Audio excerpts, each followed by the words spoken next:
日的舆论热潮中备受关注的乐华娱乐 Yahoo Entertainment 对于艺人王一博合约期限届满后不再续约的决定发表了公开回应。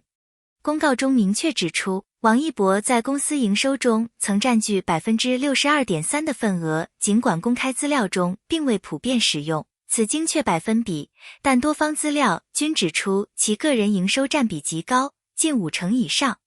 详见后续资料，这条数字本身就足够在娱乐圈掀起波澜。公司方面同时提到，王一博在公司营收所占比重正在逐步下降。这一声明迅速成为网络焦点，引发大量讨论，为何一个艺人曾如此顶梁，合同结束却选择不续？公司为何强调下降？背后隐含了哪些商业逻辑与人事变化？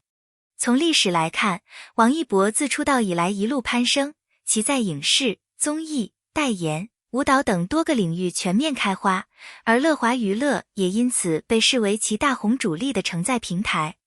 据公开报道，2022年前3季度，王一博一人贡献了公司营收的约。因此，当公司公告中提及 62.3% 的高比例，并强调在下降时，便不仅是数据上的提示，更像是对外释放的一种信号，双方或许在分成、合同结构甚至战略方向上已出现裂痕。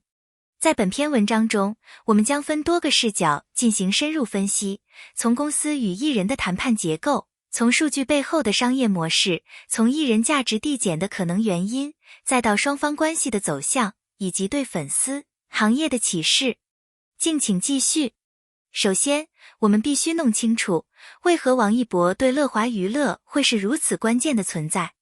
资料显示，从2019年至2021年，王一博个人收入已分别占公司营业收入约。由此可见，公司在顶流艺人王一博的带动下，经历了高速增长期，而这一增长期，公司极度依赖其流量加商业能力。我们可以从以下几个维度细化分析。代言商业价值，王一博不仅具备影视号召力，其广告代言遍及多个国际品牌、高端奢侈品牌，带来的商业收益显著。影视综艺覆盖面，他参与的影视剧、综艺节目能带来大量关注，这对于公司提升曝光、带动艺人、带动平台业务都有正面效应。衍生周边与粉丝经济，艺人的粉丝购买力、出版物、联合营销、社交媒体影响力，都间接转换为公司的营收来源。因而，当公司公告称王一博贡献公司收入 62.3% 时，就是在强调一个事实，他是公司营收的核心支柱之一。但与此同时，公司也以贡献比例正在下降作为另一个重点。这两者并置，看似矛盾，却反映了行业中顶流艺人加经纪公司关系可能面临的新阶段。我们接下来探讨其深层原因。为何乐华娱乐会强调王一博的贡献比例正逐步下降？这其实触及两条可能的路径，一是艺人自身商业价值增幅放缓或转型阶段，二是公司整体业务结构出现变化，减少对单一艺人的依赖。顶流艺人在极致阶段之后，通常面临增长天花板问题。新角色或新作品的突破难度上升，粉丝增长可能趋于稳态。代言饱和，曝光频率过高，可能导致公众审美疲劳。政策监管、行业规范上升，也可能限制高频商业活动。对于王一博而言，虽然仍极具号召力，但若公司希望他向常青艺人转型，其商业模式便必然从高速增长期进入稳健期。此时其贡献比例虽仍高，但增速或已放缓。另一方面，乐华娱乐作为一家艺人经纪与娱乐产业公司，其营收结构不应长期依赖单一艺人。公告中提及贡献正在下降，可能在预示公司正在推动多元化布局，包括更多艺人孵化、音乐 IP、线上线下泛娱乐产业链等。事实上，2023年公司年报显示，其营收从2022年的约980-254千元下降至2023年约755-681千元，毛利率及利润大幅下降。在这种情况下，公司强调王一博贡献下降，也可能是为控制外界对依赖艺人的质疑，同时为未来转型提前铺路。综上，贡献比例下降并不可简单理解为艺人退潮，而是公司、艺人、行业三者共同进入一个新周期的提示。既然贡献如此之大，为什么乐华娱乐公告中提到合约到期后不再续约？这种决策背后可能存在以下几个关键层面。当艺人成为公司营收主力，其谈判筹码极强。王一博可能在续约谈判中提出更高分成、更大自主权或更长周期，公司则出于风险管理、债务负担、业务多元化等考虑，会希望保持一定的控制权与灵活性。若双方在分成比例、品牌合作、影视资源分配、股权激励等方面差异过大，则不续约的表述可能是双方暂时搁置谈判结果，并非真正走向彻底分离。战略方向变更，乐华娱乐或许希望在顶流战略基础上建立更多新的增长点，包括更多艺人、更多 IP、更多垂直业务，从而降低对王一博一人之依赖。此时，公司可能提出你可以单飞或你独立发展，我们作为合作方的模式，而非传统仅绑定合约。风险分散与品牌逻辑，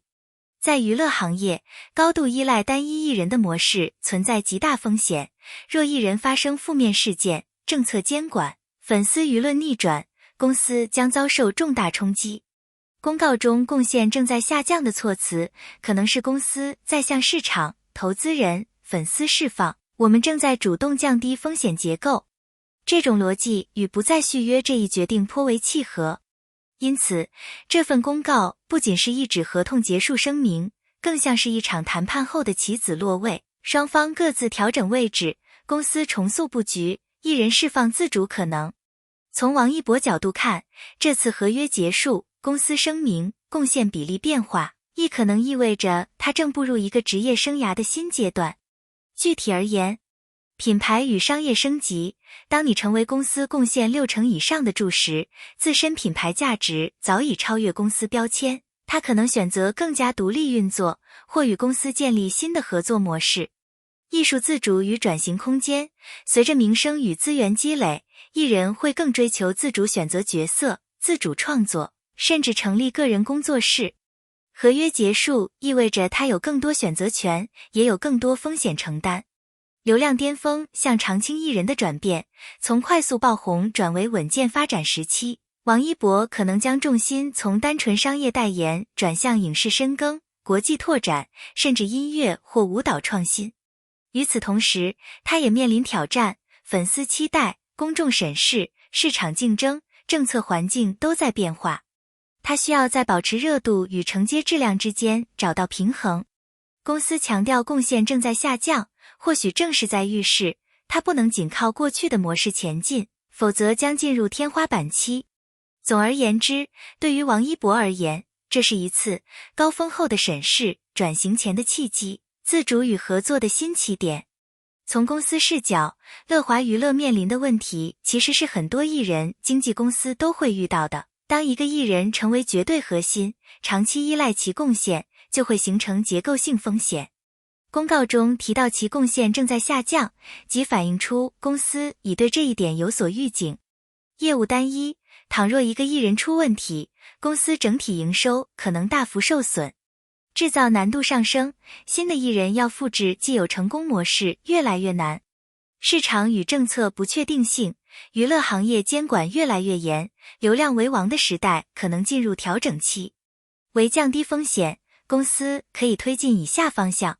拓展 IP 及泛娱乐业务、音乐版权、线上互动平台、衍生商品、演唱会、跨界合作等；国际化、影视制作、综艺制作，从单纯经济转为内容提供方。正如公司2024年上半年业绩公告中所示，其营收略降，但毛利率提升，显示公司在努力向优质业务转型。针对王一博贡献等于60%以上的现实，公司若想稳下来，就不得不发出贡献正在下降的信号，这既是对外界的风险提示，也是内部战略调整的铺垫。